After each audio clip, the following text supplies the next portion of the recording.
alunos, eu sou o professor Flávio Barros. Iremos iniciar a nossa primeira aula de arquitetura de computadores. O tema da aula é arquitetura e evolução dos computadores. Bem, eu sou professor do Instituto Federal do campus Caxias. Na parte de baixo, vocês podem observar o meu contato eletrônico, onde vocês podem estar tirando suas dúvidas. Bom, a motivação para essa aula é a diferença de arquitetura de computador e organização. Então, a arquitetura ela cuida, do conjunto de atributos do sistema computacional, que é visível ao programador. Então, o programador é quem vai desenvolver os sistemas, tá? E tem recursos, atributos que ele não consegue observar. É interno ao sistema de computação. Já na organização do computador, ele vai se referir às unidades operacionais e suas interconexões, dessa arquitetura. Então, a grande motivação é essa distinção. Além disso, qual é a atribuição, quais são as atribuições do arquiteto de computador? A primeira coisa para se projetar a arquitetura de um computador é saber alguns critérios. Primeiro, quais são as instruções, qual é o tamanho dessas instruções, qual vai ser a capacidade de cada tipo de dado, quais são as técnicas de endereçamento da memória. Então, são alguns pontos que um arquiteto de computadores precisa saber. Bem como o barramento do sistema, quais são as tecnologias de memória, então, qual é a velocidade do processador. Então, são atribuições que um arquiteto deve ter em mente para poder ele construir bem um dispositivo na área da arquitetura de computadores. Bom, primeiro nós precisamos saber um conceito de computador. Um computador nada mais é do que uma máquina composta por partes eletrônicas, que a gente chama de hardware, capaz de coletar, manipular e fornecer resultados. Então, na parte de baixo do slide, você pode observar uma estrutura que nós temos, de um lado, o processador, de um outro, um sistema de armazenamento e de um outro, no centro, nós temos a entrada e saída. E no meio nós temos um processamento. Então eu vou ter, como processador, nós chamamos de CPU, Unidade Central de Processamento, memórias. Nós temos vários tipos de memórias, RAM, HD, que é disco local, e vários tipos de dispositivos de saída. Temos como exemplo monitor, teclado, impressora, dentre outros. Então, essa é uma estrutura de como funciona um computador básico. Então, o computador ele é capaz de realizar basicamente 4 operações: processar dados, armazenar, movimentar esses dados e ter um controle desses dados. Então, são 4 operações básicas que ele deve ter. A principal tarefa do computador é processar dados. Tá? E também ele tem como tarefa calcular, realizar cálculos e manipular esses dados a partir desses cálculos. Tá? Nós precisamos saber a distinção de dado e informação, são coisas diferentes. Tá certo? Na parte esquerda nós temos o dado, ele vai ser processado, aonde esse processamento vai gerar uma informação. E o que é um dado? O dado é um valor bruto. Se você fizer uma analogia, seria uma matéria-prima de uma indústria, um produto que precisa ser inserido em um processo para construir um objeto ou um resultado dessa matéria-prima. Então, aqui na computação a gente chama de valor bruto. Já a informação é esse valor bruto processado, lapidado, entendível. Então, nós temos aqui como analogia um tijolo. Então, o tijolo seria um dado. Se eu inserir ele num contexto, se eu processar ele, aglomerar ele com uma massa e construir um muro, eu tenho ele uma informação. Além de um dado e de uma informação, tá certo? Eu tenho também algo a mais. Então, eu posso lapidar mais ainda essa informação, que aí já se transforma em um conhecimento, que é a influência dessa informação. Então, a partir de várias informações, eu posso ter um conhecimento. Então, isso aí é uma analogia que nós fazemos com dado informação.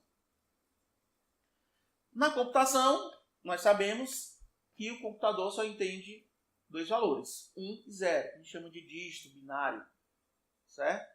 Aonde ele é considerado como um dado. Ele por si só, para a gente humano, não vai, para nós usuários, não vai ter um grande entendimento. Mas para a máquina, sim. Ele precisa dessas duas informações para gerar outras informações. Então, se eu pegar esse aglomerado de números, né, eu vou ter um conjunto de dados binários, que é o que o computador entende. Aí sim, o dado sozinho, ele não vai ter muito serventia, mas ele aglomerado, concatenado, ele vai emitir uma informação. Então, para resumir, nós temos aí esse aglomerado de bits, né, que é 1 ou 0, e também, além do bits, nós temos o byte, que é um conjunto de 8 bits, né, conjunto de 8 uns, 8 zeros, ou a mesclagem desses uns e zeros. Em outro contexto, na eletrônica, por exemplo, nós podemos também ter a representação desse dado. Então, o 1 seria corrente e o 0 sem corrente. Ou, se você observar nessa figurinha do lado direito, né, nós temos um interruptor. Ligado seria o 1, desligado, né, a lâmpada seria o 0. Então, essa nomenclatura de dado ele é utilizada em diversos contextos. Bom, existe um autor renomado, que é o von Neumann, que ele criou a primeira arquitetura que até hoje é utilizada. Claro que com algumas evoluções, né? Mas ele pensou, em algum tempo atrás, né, que um sistema computacional precisava de um dispositivo de entrada e saída, precisava de um centro, que é a UCP, né, ou CPU, como é mais conhecida, que faz os processamentos, que faz os cálculos, controle, e precisando de algo que precisa armazenar, que a gente chama de memória. Então, nós temos aí a estrutura básica de qualquer máquina, né? Qualquer computador é baseado nessa estrutura. O processador, especificamente, ele tem, né, duas categorias. Uma parte do processador ele faz apenas os cálculos, a outra parte faz o controle desses dados que são processados. Esses dados, após ser processados, precisam ser armazenados, né? Aonde nós temos dispositivos de memórias. A memória que fica mais próximo do processador é chamada de memória interna, ou mais conhecida como memória principal. Existe uma nomenclatura para essa memória principal que é chamada de memória RAM.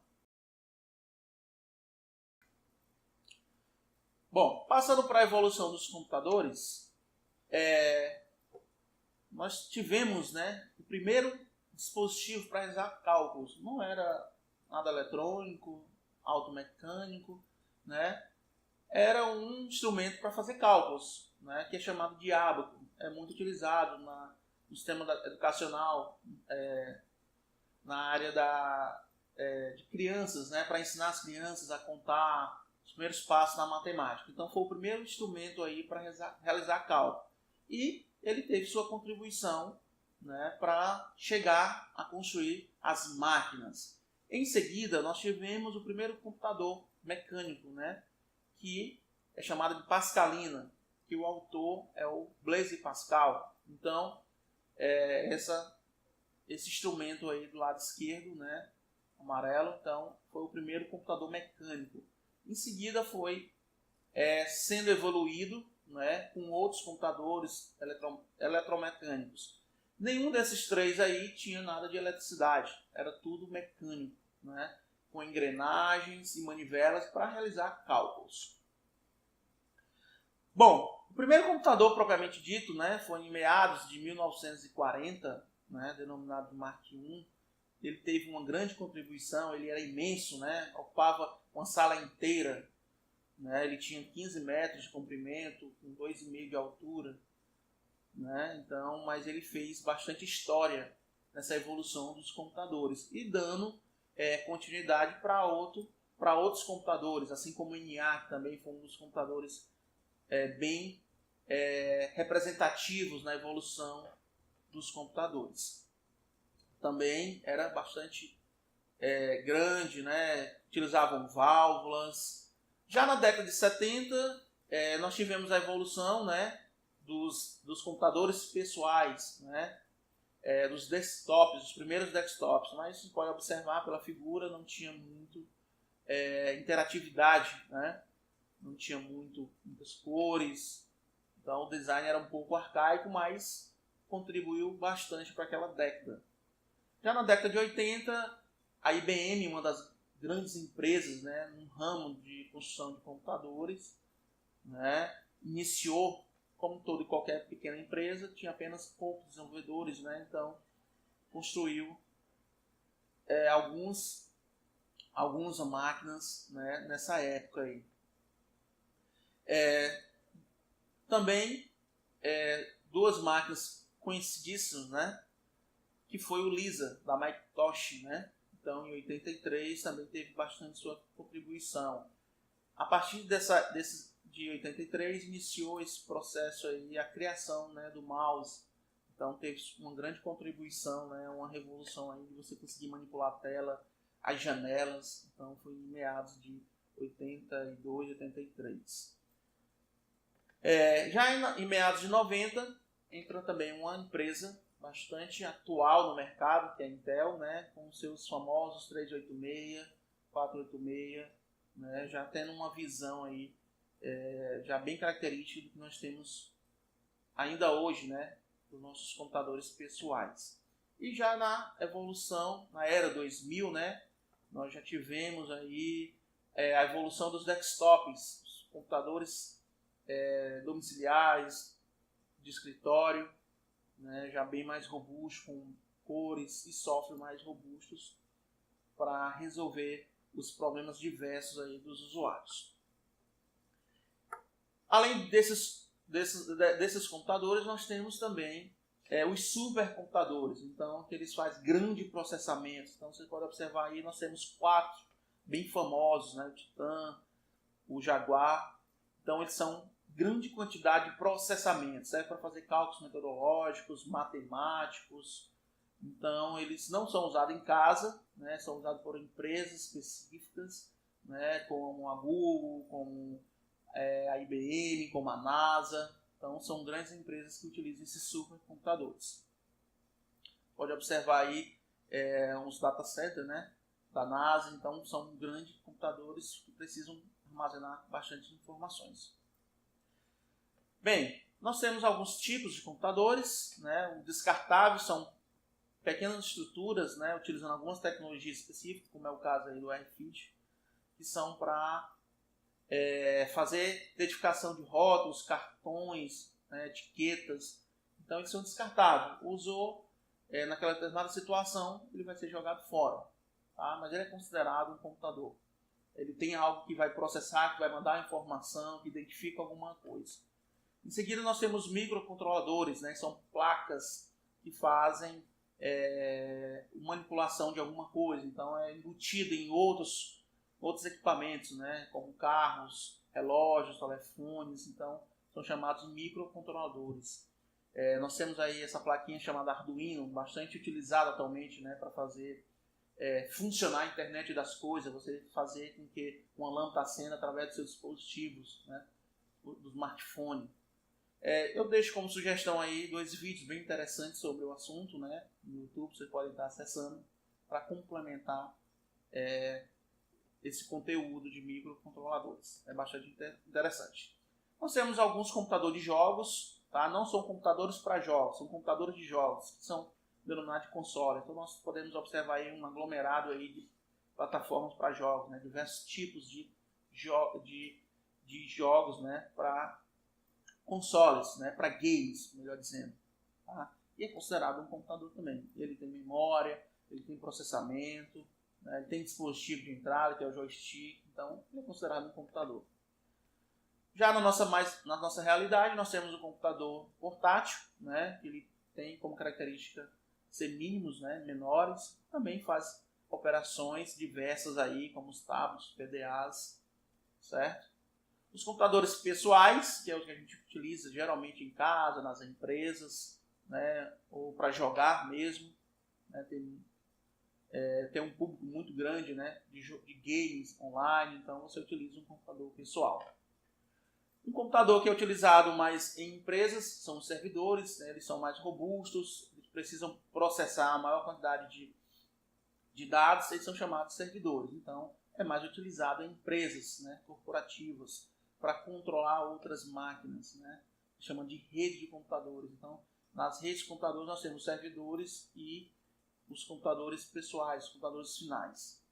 Também nós temos o chamado cluster, que são grande quantidade de processamento, né, para fazer cálculos, né. Então você pode observar aí, são vários núcleos, vários processadores interligados, certo? Você pode observar aqui uma estrutura, né, de vários gabinetes interligados com o intuito de processar algo único, né, disponibilizando aí para um servidor.